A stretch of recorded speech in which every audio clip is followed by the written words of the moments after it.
शीघ्र ही कुछ न कुछ फैसला कीजिए। प्रभु छोटी सी बात है, आप अपने सिर को हिला, मैं केवल आप कह दीजिए। केवट से लक्ष्मण भैया ने कहा, देखिए केवट, अगर पार करना है तो पार कर दो, नहीं करना है तो मना कर दो। केवट ने कहा, प्रभु ने मना कर दिया कि हम पार नहीं करेंगे। आप तो केवल कहिए, आप तो बोलिए, इतना बोल दीजिए कि बस चरण डुबा लेंगे। केवट ने कहा, तो लक्ष्मण जी कहते हैं देखिए बिठा लो तो बिठा दो, अगर ज्यादा बात बनाई ना पट्ट से अपना धनुष बाण निकालेंगे और तुम्हें पट्ट से जला देंगे और पट्ट से मर जाओगे। लक्ष्मण जी ने कहा फिर तो और जैसे इतना कहा केवट जी कहते तो और आनंद आएगा और ज्यादा आनंद आ जाएगा। लक्ष्मण जी ने कहा तुम्हें हर बात में आनंद ही आता रहता है, मरने के बाद भी कहते हैं मरूंगा हाथ किसके जो रघुवर का प्यारा है, मरूंगा किस कथा पर जिस जगह पर गंगा की धारा है, मरूंगा किसके सामने जिसका दास होता हूँ, मरूंगा किस कथा पर पाँव पर का निकाल के देता हूँ। किस जगह पर मरूंगा जहाँ गंगा की धारा है, मरूंगा कहाँ जो रघुवर किसके हाथ मरूंगा जो रघुवर का प्यारा है। एक बात बताओ केवट जी कहती है बहुत अच्छा, जब मरूंगा तो कहाँ मरूँ गंगा की धारा, क्योंकि मरने के बाद लोग कहते हैं कि गंगा जली मुख में डालना चाहिए। तो दादाजी दादाजी पीछे बैठे दादाजी आवाज आ रही है। अच्छा मरने के बाद मुख में गंगा जल डालते हैं कि नहीं डालते हैं ना? देखिए लाइट का फोकस पड़ रहा है, आपका चेहरा नहीं दिख रहा, डालते हैं ना। केवट भैया कहते हैं मैं तो और पट्ट से मर गया, जल्दी तो नहीं मरूंगा, तीर चलेगा मैं दौड़ कर जाऊंगा गंगा जी में, एक दो बूंद की क्या चली है, एक दो लीटर जाकर के गंगा जी कटा से पी लूंगा। सरकार आपकी बड़ी बदनामी होगी, बहुत बदनामी होगी। उन्होंने कहा कैसी बदनामी होगी? उन्होंने कहा अरे केवट ने ज्यादा कुछ नहीं कहा था, बस चरण धोने की तो बात थी, चरण धूप वाले थे तो केवट क्यों मरते? सरकार अगर तुमने हमें मार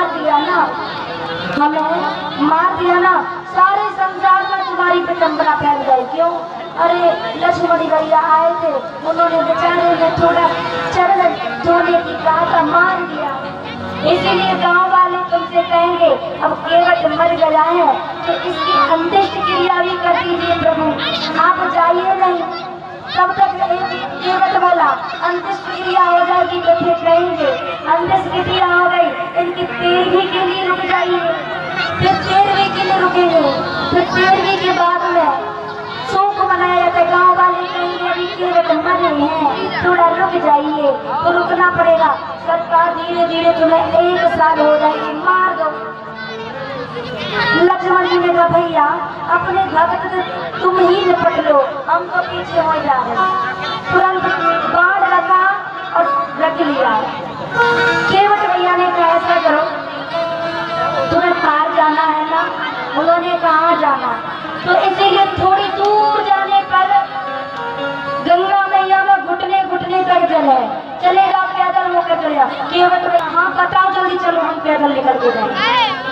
केवट भैया ने कहा हम भाग रहे थोड़ी ना है, भले ही सरकार पढ़े लिखे नहीं है पर अपनी हानि लाभ तो हम समझते हैं। सरकार अभी दिन है, अगर दिन में निकालेंगे तो और भी राहीदार आएंगे, कार होने वाले, तो मेरी नैया में कोई नहीं बैठेगा, सब पैदल ही होकर के कार चले जाएंगे। इसीलिए सरकार अभी इंतजार करो, रात हो जाए इसी वक्त जाना है। केवट ने कहा जाना है तो चल झुका लीजिए ना, छोटी सी तो बात है सर को हटा दीजिए, पाव अपना प्रभु जी धुला लीजिए, हम तो अनपढ़ कोई भूल हो भी गई, आप मालिक हैं सब कुछ भुला दीजिए।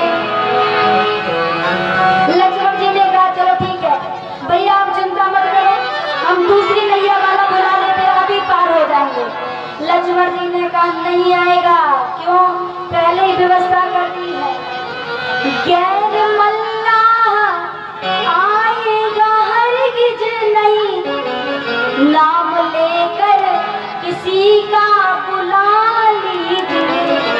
सरकार दोनों की चाहे आप हमसे पैर धुलवा लो और आप नैया से पार हो जाओ, चाह दोनों की है देर किस बात की, शीघ्र ही कुछ न कुछ फैसला कीजिए।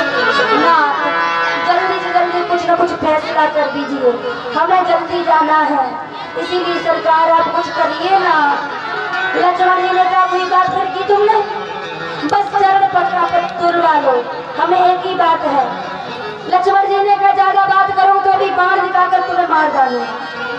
केवट भैया ने कहा अगर प्रभु मार दोगे तो क्या होगा, अगर इन पद कमल पर प्राण खो जाएगा केवट तो मरकर भी जमाने में अमर हो जाएगा केवट। अगर यहाँ मर गया ना तो अमर हो जाएंगे। केवट ने आज कहा सरकार कहिए ना, हम आपके चरण धो ले।